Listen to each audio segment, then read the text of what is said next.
গণপ্রজাতন্ত্রী বাংলাদেশ সরকারের উদ্যোগে মুন্সিগঞ্জ জেলার গজারিয়া উপজেলার নদী বিধৌত চরাঞ্চলের মানুষের জীবনমান উন্নয়নের লক্ষ্যে বাস্তবায়নাধীন সমন্বিত প্রাণী সম্পদ উন্নয়ন প্রকল্প এর আওতায় গজারিয়ায় সুফলভোগীদের মাঝে প্রাণী বিতরণ করা হয়েছে।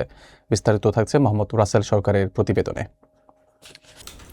সোমবার দুপুর 2টায় গজারিয়া উপজেলা প্রাণী সম্পদ দপ্তর ও ভেটেরিনারি হাসপাতাল প্রাঙ্গণে এই বিতরণ কার্যক্রম অনুষ্ঠিত হয়।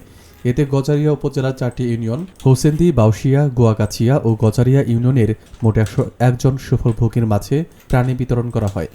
প্রত্যেক সুফলভোগীকে একটি করে ভেড়া ও 2টি করে বেরি দেওয়া হয়। অনুষ্ঠানের প্রধান অতিথি হিসেবে উপস্থিত ছিলেন জেলা প্রাণী সম্পদ কর্মকর্তা এম এ জলিল। বিশেষ অতিথি হিসেবে উপস্থিত ছিলেন উপজেলা প্রাণী সম্পদ কর্মকর্তা ডাক্তার রিগান মোল্লা। এছাড়া উপস্থিত ছিলেন veterinary surgeon doctor Rakibul Hasan, প্রাণী সম্পদ সম্প্রসারণ কর্মকর্তা সৈয়দা আশিকা হায়দারি সহ সংশ্লিষ্ট কর্মকর্তারা। প্রকল্পের পরিচালক ডাক্তার আব্দুল রহিমের তত্ত্বাবধানে উপজেলা প্রাণী সম্পদ দপ্তর ও ভেটেরিনারি হাসপাতাল গজারিয়া এই কার্যক্রম বাস্তবায়ন করে। বক্তারা বলেন, চরাঞ্চলে দরিদ্র ও প্রান্তিক জনগোষ্ঠীর আত্মকর্মসংস্থান সৃষ্টি এবং আর্থসামাজিক উন্নয়নে এই প্রকল্প গুরুত্বপূর্ণ ভূমিকা রাখবে। প্রাণী সম্পদ লালনের মাধ্যমে সুফলভোগীরা স্বাবলম্বী হবার পাশাপাশি পুষ্টি চাহিদা পূরণেও সক্ষম হবেন বলে তারা আশাবাদ ব্যক্ত করেন। অনুষ্ঠান শেষে সুফলভোগীরা সরকারের এই উদ্যোগের জন্য সন্তোষ প্রকাশ করেন এবং সংশ্লিষ্ট কর্তৃপক্ষের প্রতি কৃতজ্ঞতা জানান। আসলে দুপুরে খাওয়ারটাই এখন আসলে বক্তব্য দেওয়ার সময় না, তারপর আমি 2-4টা কথা বলবো। কারণ এই প্রকল্পটা কিন্তু একটা চ্যালেঞ্জিং প্রকল্প। লাইফস্টকে এই ধরনের কোনো প্রকল্প ইতিপূর্বে আসে নাই।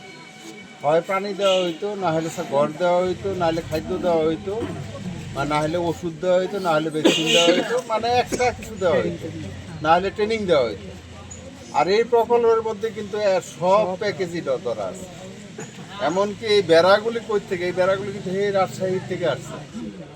এগুলি কিন্তু অলরেডি ওইখানে কিনে ওই জায়গার থেকে আমাদের সার্টিফাই করে পরে ভ্যাকসিন টেসিন করে কিন্তু আমরা এখানে নিয়ে আসছি। কারণ হলো আমরা পানিগুলি দিতে যেয়ে দেখা যাচ্ছে অনেক সমস্যার মধ্যে পড়ে, সেগুলি দিয়ে খেয়াল রাখতে হবে। তো যাই হোক, এই চ্যালেঞ্জিং প্রকল্পে আপনারা যারা এখানে আজকে ইলেকট্রনিক মিডিয়ার, প্রিন্ট মিডিয়ার লোকজন আসছেন, আমাদের যারা সুফলভোগীরা আছেন, সবাইকে এই যে কষ্ট করে আসছেন। আমরা আসলে যে এই সরকারের জিওবির টাকায় কিন্তু প্রকল্পটা চলতেছে, এইটা কিন্তু কোনো বাহিরের অনুদানের টাকা না, এই দেশের মানুষের টাকায়। যার জন্য এই প্রকল্পটা যেন আমরা চাচ্ছি যে তাদের যে পাওনা দানাগুলি আছে সেগুলি নিয়ে যেন সফলতার হয়ে থাকে, মানুষজন যে তার জীবনযাত্রার মান যেন পরিবর্তন করতে পারে এই প্রকল্পের মাধ্যমে, সেই আশাবাদ প্রথম ব্যক্ত করতেছি।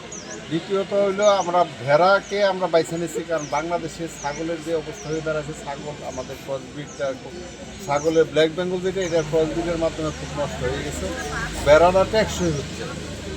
বেড়া এবং হাঁস দুইটাই কিন্তু বর্তমানে বাংলাদেশ জনপ্রিয়, মুরগির সাথে কিন্তু হাঁস জনপ্রিয়।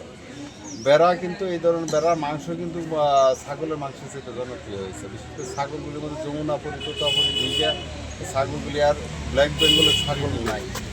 যার জন্য আমরা এই দুইটা দিয়ে আমরা মোটামুটি অনেকটুকু আগাইছি।